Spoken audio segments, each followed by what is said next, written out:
Moje malé svetielko, chcem, aby svietilo. Hej, hej, hej, moje malé svetielko. Milí naši kamaráti, vítame vás pri ďalšej časti našej relácie Angelino svetielko.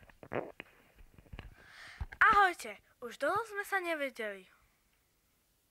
Ale neviem, či je tu Ľudská. Tu som. Jasné, že som sa nestratila. Veľmi dlho som tu na vás čakala. Myslela som, že ste na mňa zabudli. Prepáč nám to, Ľudská, nejako sme toho od septembra mali veľa. A predstav si, pred dverami je už december. December? Ale to znamená, že sa blíži advent. Jasné, veď už táto nedeľa bude adventná. Ešte, že som sa už dávno naučila, čo ten advent vlastne znamená. Ľudská, myslím si, že by nezaškodilo opakovať si to. Tak dobre, poďme na to. Slovo advent znamená z latinského slova adventus, čo znamená príchod.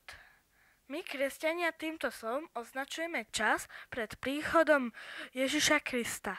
Cez advent sa teda pripravujeme na príchod Ježiša Krista. Niečo mi tu ale nesedí. Pán Ježiš predsa prišiel a veľmi dávno, tak ako môžeme čakať na jeho príchod? Ja viem, ako to je. Tak povedz nám to, Ľudská. V advente si pripomíname až 3 veci. Poprvé si pripomíname dlhé obdobie prorokov, kedy izraelský národ čakal svojho Mesiáša, teda Pána Ježiša. Po druhé nám advent pripomína, že máme znovu každý deň čakať Ježiša a pripravať sa na jeho príchod do nášho srdca. A po tretie som počula, že my vlastne prežívame už dlho advent, lebo čakáme, kedy Pán Ježiš druhýkrát príde na svet. Vlastne sa vráti z neba. Aha, tak teraz to už chápem. Tak vyberieme si z toho niečo pre nás a pre našich spolužiakov. Mne sa najviac pozdáva tá príprava nášho srdca pre Ježiša Krista. Aj mne, veď je to asi na advente pre nás deti najdôležitejšie.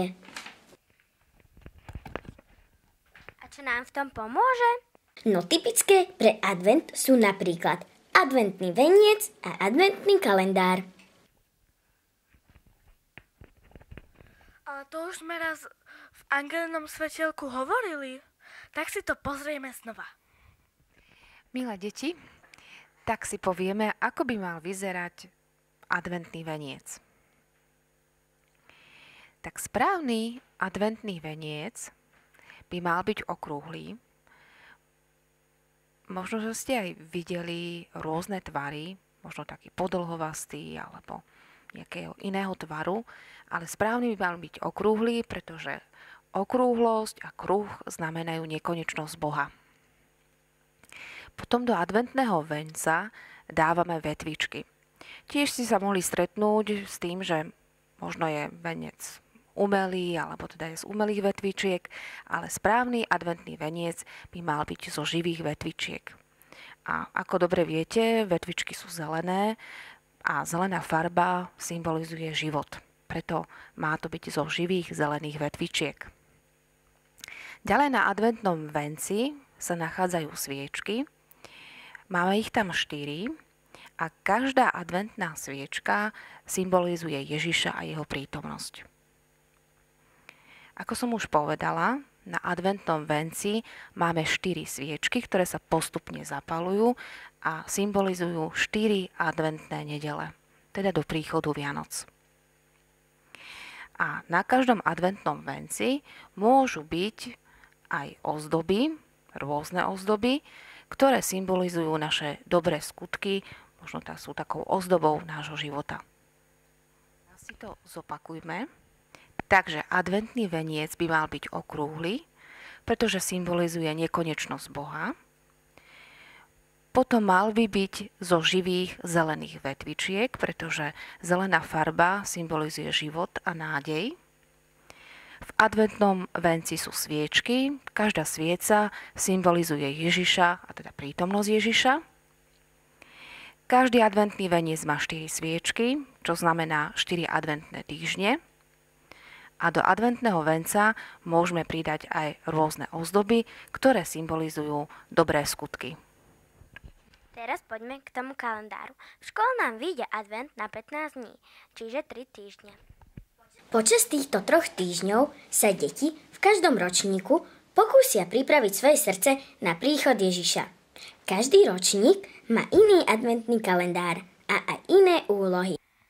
Ale prečo ľudská? Lebo v každom ročníku školy sa snažia deti spolu s pani učiteľkami naučiť nejakej dobrej vlastnosti.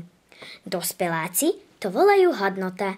Túto dobrú vlastnosť v každom ročníku deťom pripomína symbol, ktorý ju znázorňuje. Tak si postupne poďme povedať, ako je to v každom ročníku. Milí druháci, vy sa snažíte naučiť sa konať dobro a iným robiť radosť. Preto máte za svoj symbol slnko. Lebo týmito 2 vlastnosťami prinášate do sveta svetlo. Skúste sa v tento prvý adventný týždeň robiť tieto úlohy.